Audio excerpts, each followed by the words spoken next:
सबसे सटीक विश्वसनीय तरीके से जिम्मेदारी निभाना। जानता हूं, पर मैं इतना जरूर कहना चाहता हूं, प्रधानमंत्री जी ने इसलिए संसद में यह बात कही क्योंकि पहला भी मुद्दा उठ चुका था कि प्रधानमंत्री जी कुछ बोलते नहीं है।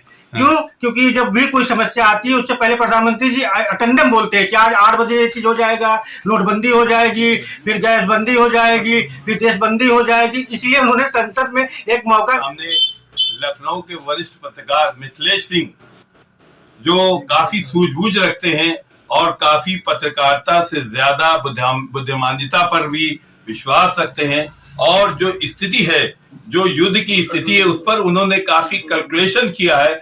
और जिस तरह से हमारे देश के प्रधानमंत्री नरेंद्र मोदी ने लॉकडाउन का नाम लिया है, उसके बाद देश में जो अफरा तफरी का माहौल पैदा हुआ है, जिससे पूरे देश की जनता भ्रमित हो गई है। जनता को यह लगने लगा है कि भारत में एक बार फिर लॉकडाउन लगेगा। उसी पर जो है मिथिलेश सिंह ने बहुत अच्छी तरह से, बहुत स्पष्ट तरीके से कहा कि प्रधानमंत्री को ये शब्द कहने से पहले सोचना चाहिए, क्योंकि ये देश हित में नहीं है। आपने कहा कुछ और, देश की जनता कुछ और समझ रही। आपने कहा हम साइकिल देंगे, देश की जनता समझे हमें स्कूटर मिलेगी, वही वाला मसला। आपने कहा कि स्थिति पैदा होगी, लेकिन लोग क्या कह रहे हैं कि लॉकडाउन लगेगा। तो बहरहाल इस पर आज बातचीत हुई है और हम आपको सारा टुडे लाइव दिखाएगा। सर ये बताइए कि जो इस्राइल और अमेरिका का युद्ध हो रहा है और ये भीषण होता जा रहा है, उससे भारत में क्या प्रभाव पड़ रहा है, विश्व में क्या प्रभाव पड़ रहा है और क्या नुकसानात हो सकते हैं इसमें?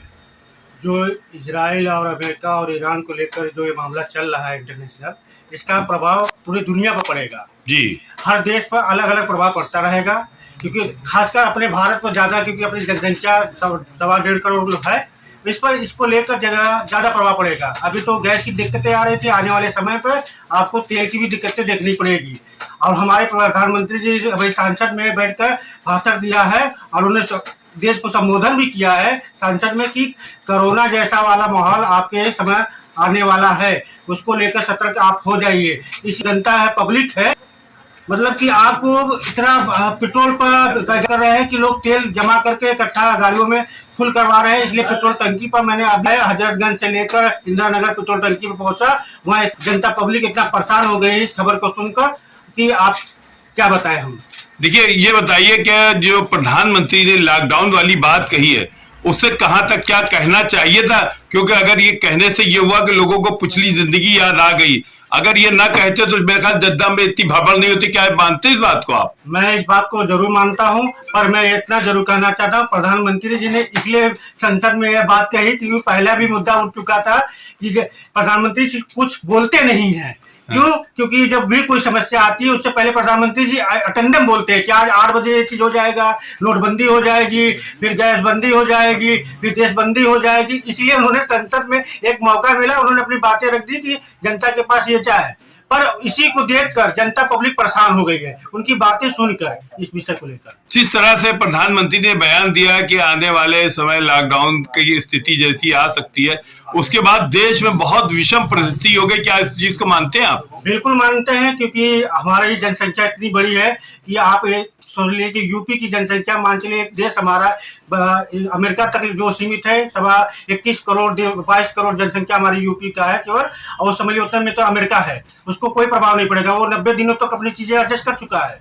पर हमारे देश में इसका प्रभाव बहुत ज्यादा पड़ेगा, महंगाई बढ़ जाएंगी, आपके सब सब्जी दाम जो घरेलू चीजें हैं वो सब बढ़ जाएंगे, आपकी हर समस्याओं की क्रिएट होता आपको देखने को मिलेगा आने वाले समय में। और मोदी जी का जो ये चीजें है, इनको जो इजराइल के साथ ये जो जाकर वहाँ बात की है, या उस समय जो माहौल चल रहा था, इनको आपको ये पुराना मित्र कहते हैं, ईरान हमारा पुराना मित्र है, तो इनको सोचना चाहिए था कि इस विषय को लेकर देखना चाहिए था कि हम ये कब साथ ईरान के साथ खड़ा होकर इजराइल के साथ आज अमेरिका के साथ करेंगे। आपको भी पता है कि हमारे साथ अमेरिका क्या करता है और इजराइल क्या करता है। दिखाता है कि दोस्त तो हूँ, बाकी साथ देने की जब बारी आती है दोस्ती भूल जाता है, कहता है कि मैं चेतावनी दे रहा हूँ, टैरिफ लगा दूंगा। तो इसलिए ईरान को आपका बुरे वक्त में हमेशा ईरान आपके साथ खड़ा था। पर ये मोदी जी की पॉलिसी जो थोड़ा था, उसको लेकर थोड़ा सा देशवासियों को थोड़ा सा नुकसान झेलने का समय आ गया है, उसकी समस्या आपको दिखेगी। ये जो लॉकडाउन वाली बात कही है, क्या मोदी जी को कहना चाहिए थी कि नहीं? बहुत शॉर्ट में बताइए। नहीं कहना चाहिए था। इससे क्या होता है कि आप भी जानते हैं कि प्रधानमंत्री आप पूरे देश के हैं, और इसको देखकर जो जनता में भ्रम पैदा होता है, इससे क्या होता है कि आप अफरा तफरी मच जाती है। अफरा तफरी मचने से क्या होता है कि कोई चीज़ जो 10 रुपये की चीज़ वो 50 रुपये में हो जाती है। आप ये इस समय देख रहे हैं कि गैस की कीमत 950 रुपये, आपने 60 रुपया बढ़ाया, 890 था वो 950। आज के डेट में वो गैस की कहीं भी आप देख रहे हैं जमाखोरी वाले जो है गैस जमा कर कर उसको 302700 में बेच रहे हैं सिलेंडर। और वैसे ही आने वाले समय में पेट्रोल का हो जाएगा। आज से मैंने देखना, आप लखनऊ में चल रहे हैं, देख रहे हैं, खबर कर रहे हैं, कवरेज कर रहे हैं, तो आप देखिए जाके कि आपकी राजधानी में भी तेल की दिक्कतें होने लगी है। कुछ कुछ पेट्रोल टंकी में तेल नहीं है, तो अदर पेट्रोल टंकियों में तो लोग अपनी गाड़ियों में फुल टंकी भरा रहे हैं, ना कि 100-200 से 500 तेल डाल है। जो 100 रुपये डलाते थे अपने, उनके पास 100 रुपया था, वो पैसा जो बैंक में था उस बैंक का पैसा वो पेट्रोल टंकी में गाड़ी में फुल करा रहे हैं इस समय।